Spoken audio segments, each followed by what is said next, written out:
Sejak tahun 2010 di tengah isu miring tentang bahaya nuklir, Badan Antariksa Rusia, Roskosmos, berambisi membangun pesawat ruang angkasa bertenaga nuklir. Proyek pesawat ruang angkasa ini diberi nama Zeus. Dan jika sesuai rencana, pada tahun 2030, Zeus akan diterbangkan perdana untuk menjelajahi planet-planet terjauh di tata surya.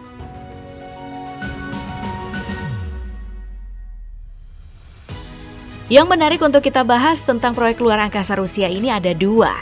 Mengapa Rusia begitu berambisi melakukan eksploitasi ruang angkasa? Dan mengapa nuklir yang dipilih Rusia sebagai bahan bakar pesawat ruang angkasa? Untuk pertanyaan pertama, sebenarnya begini. Rusia dari dulu punya ambisi besar pada program luar angkasa, bahkan saat masih bernama Uni Soviet. Hanya saja, banyak proyek yang dijalankan, lalu kemudian ditunda karena masalah anggaran dan masalah birokrasi. Fokus Kremlin juga lebih banyak pada penguatan militer ketimbang program eksplorasi luar angkasa. Jadi, aktor penting dalam eksplorasi luar angkasa adalah Amerika. Sebenarnya, Rusia ini punya hubungan mesra dengan Amerika Serikat. Sejak tahun 1998, keduanya bermitra di Stasiun Luar Angkasa Internasional ISS. Dan juga ada kesepakatan antara Roskosmos dan NASA pada tahun 2011 untuk mengembangkan mesin bertenaga nuklir yang bisa dipakai pada pesawat ruang angkasa. Tapi, semenjak invasi Rusia ke Ukraina, semuanya jadi memburuk. Rusia ini memilih mundur dari Stasiun Luar Angkasa Internasional ISS di tahun 2024 dan akhirnya berambisi membangun stasiun sendiri sebagai gantinya. Lalu kita masuk pertanyaan kedua. Mengapa nuklir yang dipilih sebagai bahan bakar pesawat? Sederhana aja. Rusia termasuk di antara 5 negara dengan sumber daya uranium terbesar di dunia. Ada sekitar 486.000 ton uranium atau setara dengan 8% pasokan global. Uranium inilah yang nantinya dikonversi menjadi bahan bakar untuk pembangkit nuklir. Hanya ada 4 pabrik yang mampu mengkonversi uranium menjadi tenaga nuklir di dunia. Dan Rusia ini adalah pemain terbesar dengan hampir 40% dari total konversi uranium di dunia. Atas alasan ini, Rusia punya target untuk bisa memperluas peran energi nuklir, termasuk pengembangan teknologi reaktor baru komitmennya. Menutup siklus bahan bakar konvensional ke reaktor nuklir sebagai solusinya. Termasuk sebagai bahan bakar untuk pesawat ruang angkasa juga.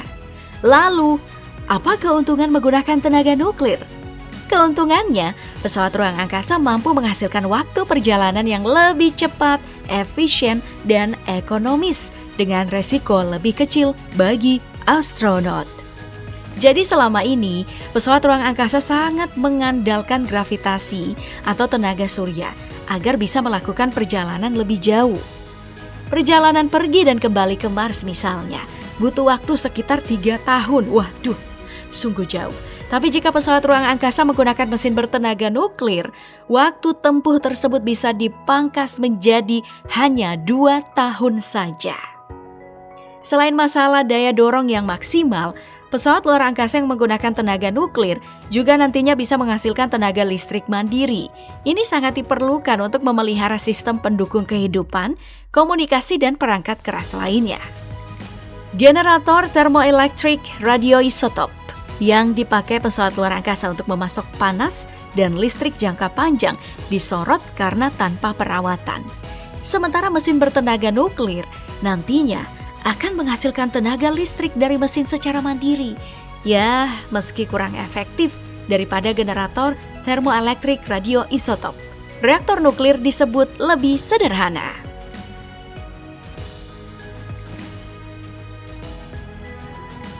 Nah, ide inilah yang melatar belakangi pembuatan pesawat luar angkasa Zeus Pesawat ini beratnya sekitar 22 ton dengan ditenagai oleh reaktor nuklir 500 kilowatt. Sejak dikembangkan tahun 2010, misi dari pesawat luar angkasa Zeus ini melakukan perjalanan ke bulan dan Venus untuk mencari kehidupan di luar bumi dan eksplorasi luar angkasa besar menuju planet terbesar di tata surya, Jupiter.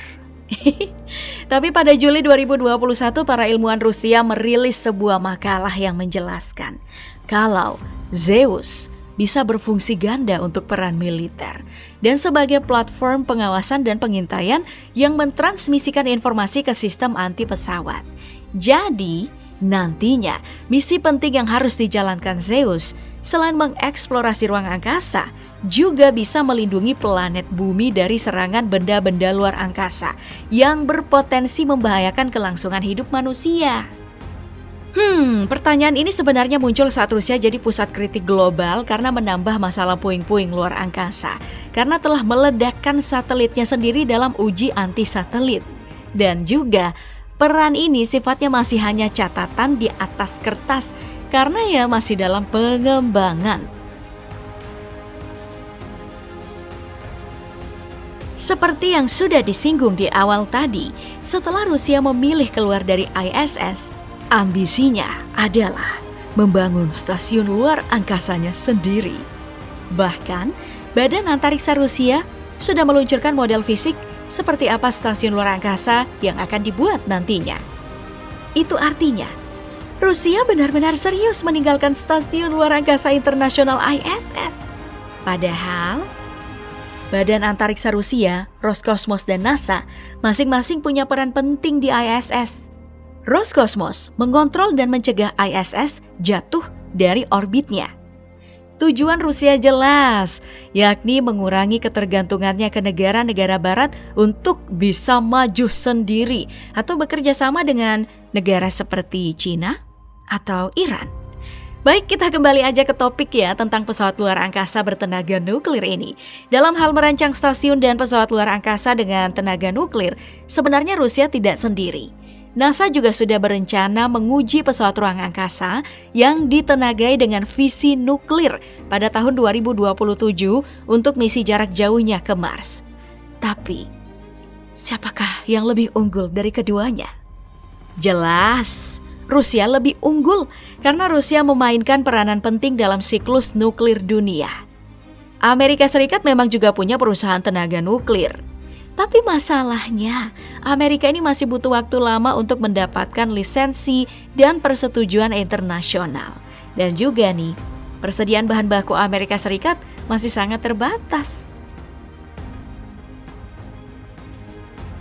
Jika proyek Zeus ini berjalan sesuai rencana seperti yang sudah dijelaskan tadi, Zeus akan berperan penting terhadap kemungkinan ancaman dari luar angkasa, seperti menghindari tabrakan berbahaya di ruang angkasa.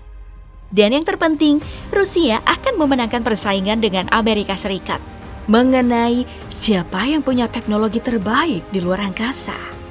Hanya saja nih, yang menjadi tantangan Rusia sekarang dalam hal program luar angkasanya adalah duit, masalah dana. Sejak melakukan invasi ke Ukraina, beberapa paket sanksi berimbas pada industri energi Rusia. Amerika Serikat, Uni Eropa, dan negara barat lainnya mulai melepaskan diri dari ketergantungan mereka terhadap pasokan energi dari Rusia. Belum lagi nih Badan Antariksa Eropa mengakui sanksi Rusia. Nah, imbasnya ada banyak negara yang awalnya bermitra dengan Rusia memilih bergabung dengan Amerika Serikat untuk eksplorasi ruang angkasanya. Dan jika ini semakin parah, bukan tidak mungkin Rusia yang pernah menikmati status sebagai pelopor ruang angkasa hanya bisa melihat Badan Antariksa Cina dan NASA memamerkan proyek pesawat luar angkasanya.